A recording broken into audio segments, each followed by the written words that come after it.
2021년도 이제 얼마 남지 않았습니다. HCN 뉴스아이드에서는 올 한 해 우리 지역의 주요 소식을 모아보는 시간 마련했습니다. 스튜디오에 박인배 기자 나왔습니다. 반갑습니다. 반갑습니다.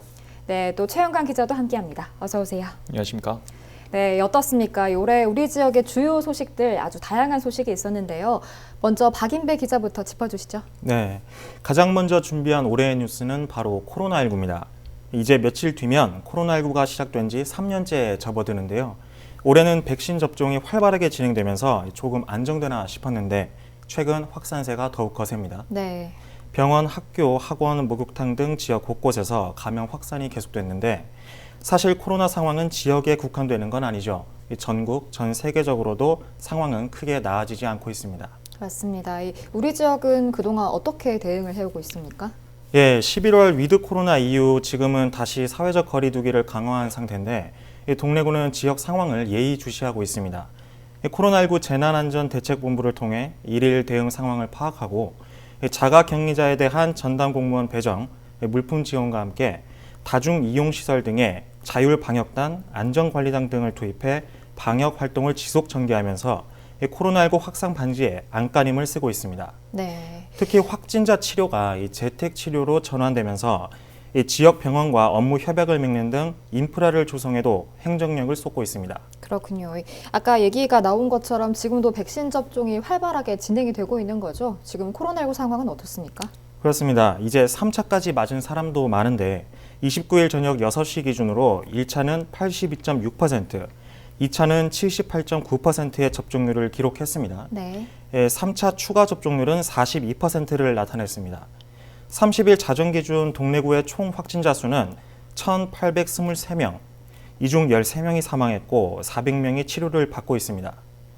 한편 동래구는 임시선별검사소를 다시 설치했는데요. 동래역 환승센터에서 운영하고 있는데 무증상자, 그리고 확진자와 관계없는 단순 희망자도 검사가 가능합니다. 네, 구청이 재난지원금을 지급해야 한다는 목소리도 높았는데요. 대부분의 구민들이 지원을 받았다고요? 네, 동래구가 지급하고 있는 경제 활성화 카드죠. 5만 원짜리 선불 카드인데 이미 구민 80% 이상이 수령을 했습니다. 다음 달 28일까지가 집중 신청 기간인데 기간이 지나도 발급받을 수는 있습니다. 네. 그런데 카드 사용은 5월 31일까지 해야 합니다. 소상공인을 위한 취지가 있기 때문에 대형마트나 백화점, 온라인 쇼핑몰 등에서는 사용할 수 없다는 걸 인지하셔야 합니다. 네, 아무쪼록 내년에는 좀 코로나 상황이 나아지기를 바라보도록 하겠습니다. 그렇죠. 다음으로는 어떤 뉴스 준비했습니까? 네, 아나운서께서는 혹시 사직 야구장에 가보셨나요? 네, 저는 또 고향이 부산이기도 하고 또 자이언츠 팬이라서 자주 가봤습니다. 그렇군요. 이 사직 야구장 재건축이 본 궤도에 오를 거란 소식입니다. 이번엔 좀 반가운 소식이네요. 네, 아시는 것처럼 사직 야구장은 동래구를 넘어서 이 부산을 대표하는 스포츠 시설이죠. 네. 하지만 1985년에 지어진 만큼 많이 노후화된 게 사실입니다. 이 시설 개선을 요구하는 목소리가 꾸준히 나오는 이유인데요. 그래서인지 선거 때만 되면 이 사직 야구장 시설 개선이 이 단골 공약으로 나오기도 했습니다. 그런데 막상 변하는 게 없으니까 이 시민들은 답답함과 불만만 늘어나는 상황이 계속되고 있습니다. 그렇죠. 얘기한 것처럼 사직 야구장 재건축이 부산 시민의 수건이라고 할 수 있죠. 그렇습니다. 그런데 올해는 반가운 이슈가 있었죠. 지난 10월 25일 부산시와 롯데자이언츠가 사직 야구장 재건축에 협력한다고 공동 선언을 했습니다. 양 기관이 협력 체계를 구축하다는 게 주된 내용인데 특히 롯데자이언츠가 이 재건축 비용을 일부 부담한다는 것도 포함이 됐습니다. 사직 야구장 재건축에 2천억 원 정도의 비용이 예상되는데 그 부분을 어떻게 충당하느냐가 관건이 될 전망입니다. 네, 이 추진 계획은 어떻게 됩니까? 내년에는 일단 재건축 타당성 조사와 기본 계획 수립 용역을 진행합니다. 이후 정부의 지방재정 중앙투자 심사를 통과하면 2025년에서 2027년 실시 설계 용역을 거쳐 착공하고 2028년에 완공한다는 계획입니다. 야구장은 현재 자리에 개방형으로 짓는데 돔구장이 아니라서 아쉽다는 반응도 많이 나오고 있습니다. 건립 비용이 2배가 넘게 드는 돔구장 대신에 비용 면에서 좀 더 현실적인 대안으로 결정한 것으로 볼 수 있습니다. 네, 이 진행 상황을 좀 더 지켜봐야 되겠네요. 수고하셨습니다. 이어서 다음 소식 어떤 소식 준비하셨나요? 네. 올해 초 연제구 연산시장에서 상인들을 대상으로 한 대출 사기가 있었습니다. 저는 이 내용을 주요 뉴스로 한번 꼽아봤습니다. 네, 저도 기억하고 있는데 이 상인의 총무가 벌인 일이라서 또 많은 분들이 충격을 또 받은 사건이죠. 네, 맞습니다. 그 사건의 발단은 지난 2월로 거슬러 올라갑니다. 시장에서 수십 년째 장사를 하고 있던 한 상인이 자신도 모르는 대출이 집행됐다는 사실을 인지하면서부터 이 사건이 수면 위로 떠올랐습니다. 네. 상인의 총무가 서민금융진흥원의 전통시장 상인을 대상으로 한 대출 상품을 이용한 건데요. 그 제도의 맹점을 교묘하게 이용했습니다.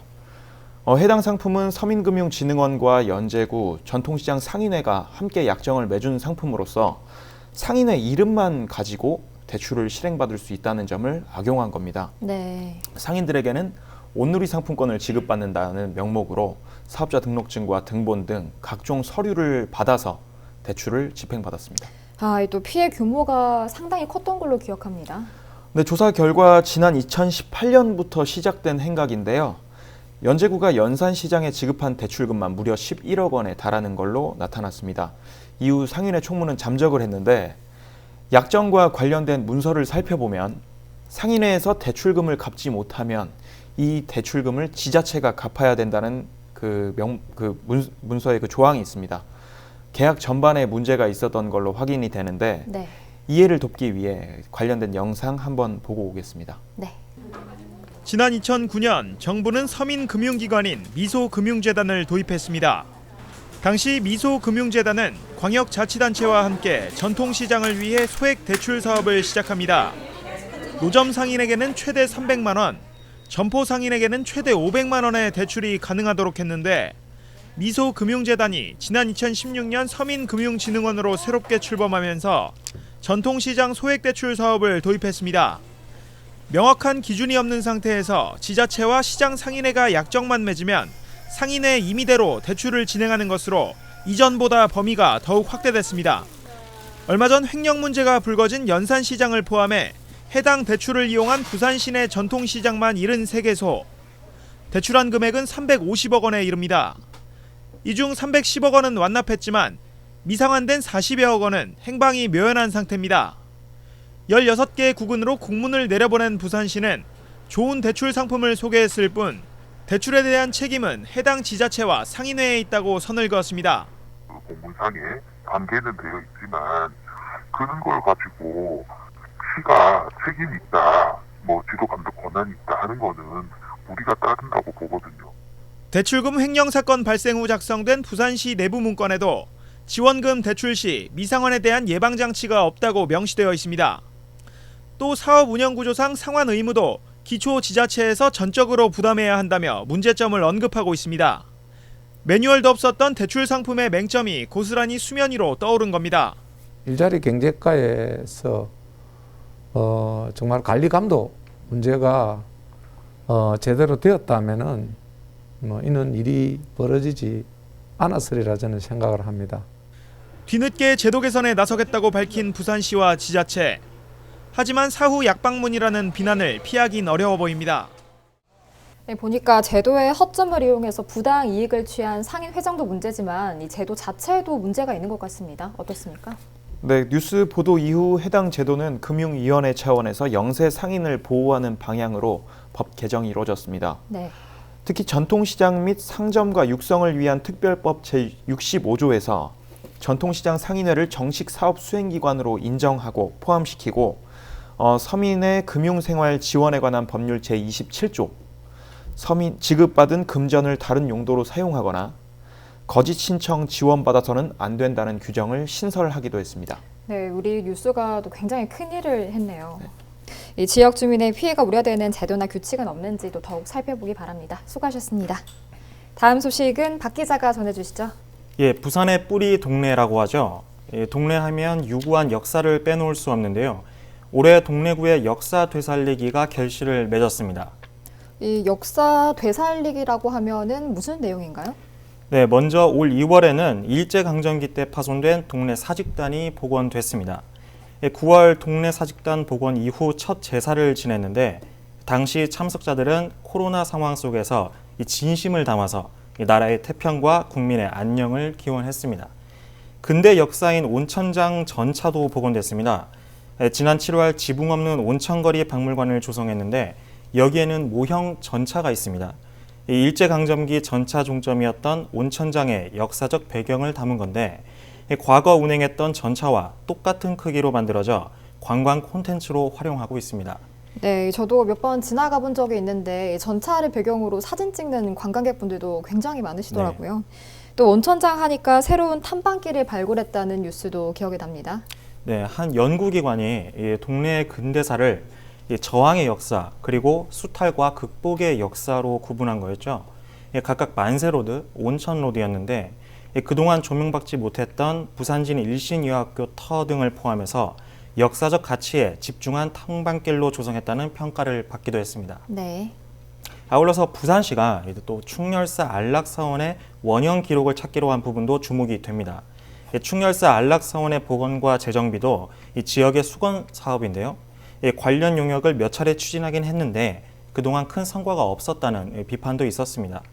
그런데 최근 부산시가 이 복원에 앞서서 원형을 찾는 그러니까 이 고증 작업을 먼저 제대로 해보겠다고 밝혔습니다.